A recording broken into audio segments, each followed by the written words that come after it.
बहुत समय पहले की बात है। एक छोटे से हरे भरे गांव में रामू नाम का एक गरीब लकड़हारा रहता था। गांव के किनारे एक घना जंगल था, जहां से रामू रोज लकड़ियां काटकर उन्हें पास के बाजार में बेचता और अपनी जीविका चलाता था। वह मेहनती और ईमानदार था। उसका नियम था कि वह सिर्फ सूखी और गिरी हुई लकड़ियां ही काटेगा, ताकि जंगल को नुकसान न पहुंचे। रामू का घर बहुत छोटा और साधारण था। वह अपनी बूढ़ी माँ के साथ रहता था। माँ की तबीयत अक्सर खराब रहती थी, लेकिन रामू दिन रात मेहनत करता ताकि उनकी जरूरतें पूरी हो सकें।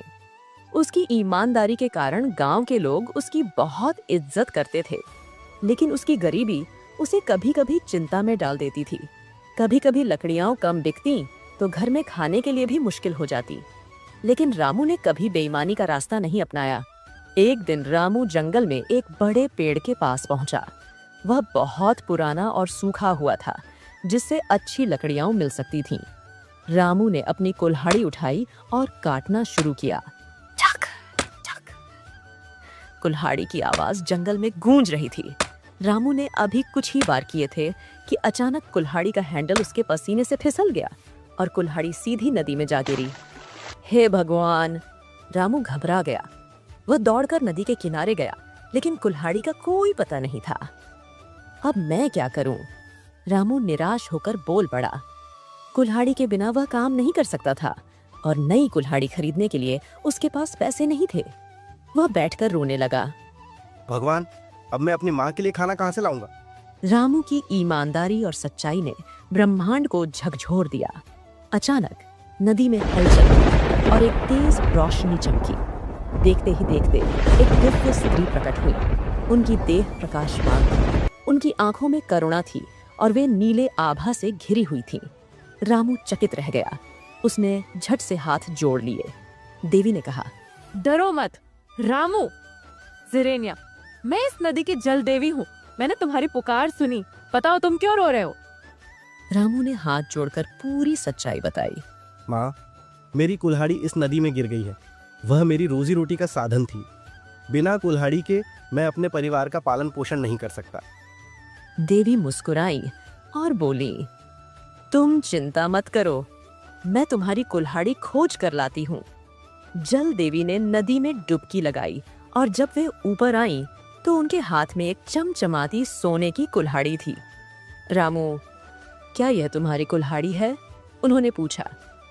रामू ने कुल्हाड़ी को देखा। यह बहुत सुंदर और कीमती थी। उसकी चमक से आंखें चौंधिया रही थीं, लेकिन वह जानता था कि यह उसकी कुल्हाड़ी नहीं थी। उसने ईमानदारी से कहा, नहीं माँ, यह मेरी कुल्हाड़ी नहीं है। मेरी कुल्हाड़ी साधारण लोहे की। जल देवी ने फिर से मुस्कुराकर कहा, ठीक है, मैं फिर से देखती हूँ।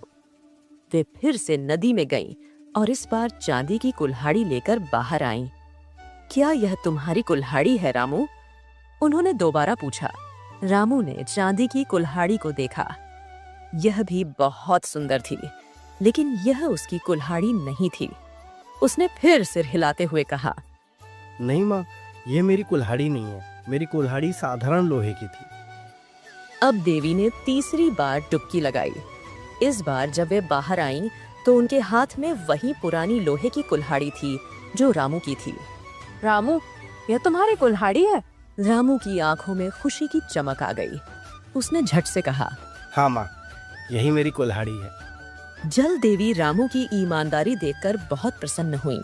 रामू, तुम बहुत अच्छे और ईमानदार इंसान हो। अगर तुम चाहते तो सोने या चांदी की कुल्हाड़ी ले सकते थे, लेकिन तुमने झूठ नहीं बोला। मैं तुम्हारी ईमानदारी से बहुत खुश हूँ, इसलिए मैं तुम्हें ये तीनों कुल्हाड़ियाँ उपहार में देती हूँ। रामू आश्चर्यचकित रह गया।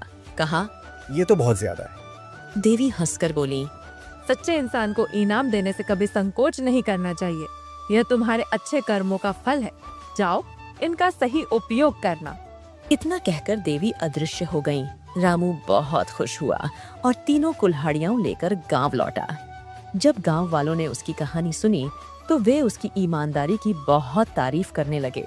कुछ लालची लोग नदी में अपनी कुल्हाड़ी गिराकर वही चमत्कार दोहराने की कोशिश करने लगे, लेकिन देवी केवल सच्चे और ईमानदार लोगों की मदद करती थीं। इसलिए किसी और को ऐसा इनाम नहीं मिला।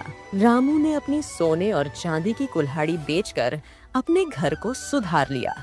अब उसकी माँ को दवाइयाँ मिलने लगीं और रामू को कभी पैसे की चिंता नहीं करनी पड़ी। लेकिन उसने कभी अपनी मेहनत और ईमानदारी नहीं छोड़ी।